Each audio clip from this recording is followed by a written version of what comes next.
So today, we're going to talk about a pretty fundamental upgrade to the internet itself. We're going to dive into how two technologies, IPFS and ENS, are working together to build a more resilient, permanent, and user-owned web. You know, a web where that dreaded 404 error might just become a thing of the past. Come on, you know the feeling. We've all been there, right? You're deep down a research rabbit hole, or you finally hunted down that one article you've been looking for. You click the link, you're so close, and bam, there it is, the digital dead end, that super frustrating 404 not found page.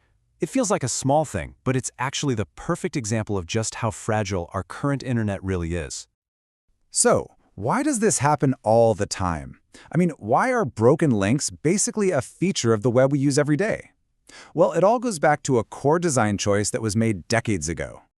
You see, the web today works by asking one simple question. Where is the content? A link, a URL. It just points to a specific spot on a specific server somewhere. If that content moves, or if that server goes down, well, the link breaks. Simple as that. This whole centralized model creates these single points of failure. It makes content way too easy to censor, and, it often means we don't really control our own data. The technologies we're talking about today, they offer a pretty radical solution. What if instead of asking, where is the file, we started asking, what is the file? It's a complete 180-degree shift from location-based to content-based addressing. And this slide just lays it out perfectly. On the left, you've got your standard URL, pointing to a location. But on the right, you've got an IPFS address. It doesn't care where the file is, only what it is. And it knows what it is because of that long string of characters called a CID.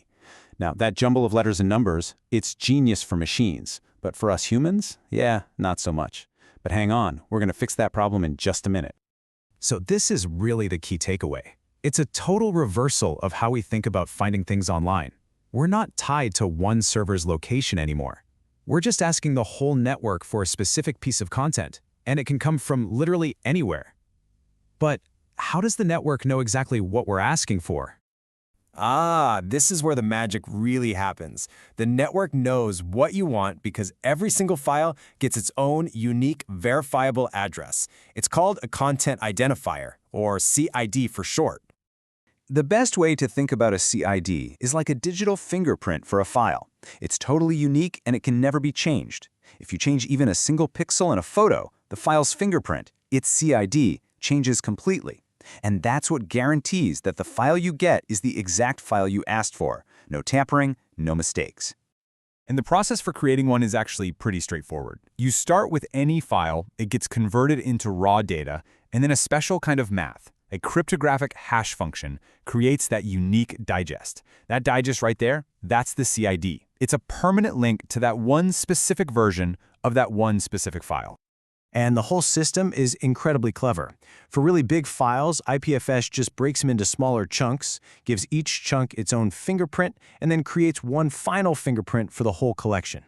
It makes sure that the entire file is intact from the smallest piece all the way to the whole thing. Okay, so we've got these unique fingerprints for all our files. That's cool, but how does that actually stop the 404 not found error? Well, it's not just about the address, it's about the network itself. The whole system is called IPFS, which stands for the Interplanetary File System. Just think of it as a giant global peer-to-peer network. Now, if you've ever used something like BitTorrent, this whole idea is going to feel really familiar. Instead of grabbing a file from one central server, you're getting little pieces of it from lots of different users all at once. So here's how it works in a nutshell. You ask the network for a file using its fingerprint, its CID. The network finds other people, peers, who have it and sends it to you. Once you have it, your computer holds onto a copy for a bit and helps serve it to the next person who asks. And if you want to make sure a file stays online forever, you pin it. As long as just one computer anywhere in the world is pinning that file, it will never, ever disappear. Okay, this is all incredibly powerful stuff, right? We have permanent files that can't be broken or censored. But now we've got to solve that usability problem we talked about earlier. So, remember that usability problem? Yeah, here it is. This is a real content identifier. It is perfect for computers. It's unique, it's verifiable, but for a human, it's like trying to memorize a line of random keyboard mashing. It is a total nightmare to actually use. Not exactly, right? So how do we fix this? How do we build a bridge between this super secure, machine-readable world of IPFS and our human need for simple, memorable names? And this is where the second piece of our puzzle clicks into place, ENS, the Ethereum Name Service. Honestly, the best way to think about ENS is as a decentralized phone book for this new web. It lets you take a simple, memorable name and link it directly to that long, complicated CID. And boom, that's the transformation. On the left, you've got that unbreakable but totally unusable CID, and on the right, you have a simple, memorable ENS name like theexplainer.eth that points right to it. Now that is something you and I can actually use. So when you put these two systems together, IPFS and ENS, you start to get a really powerful glimpse of what a fundamentally different kind of internet could look like. The potential here is just massive. First, you get data permanence. You can finally say goodbye to the 404 error. Second, you get real censorship resistance. Since the data is spread out all over the globe, there's no central server to attack or shut down. And finally, you get true user ownership. Your ENS name is your digital identity, and your data is linked by what it is, not controlled by some big platform. And this isn't just some far-off theory. I mean, look at this map. The IPFS network is already a global reality. There are thousands of computers, nodes, actively sharing and preserving data right this very second, all across the world.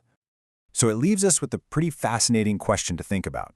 For decades, we've basically built our entire digital world on shifting sand, where important information just rots and disappears over time.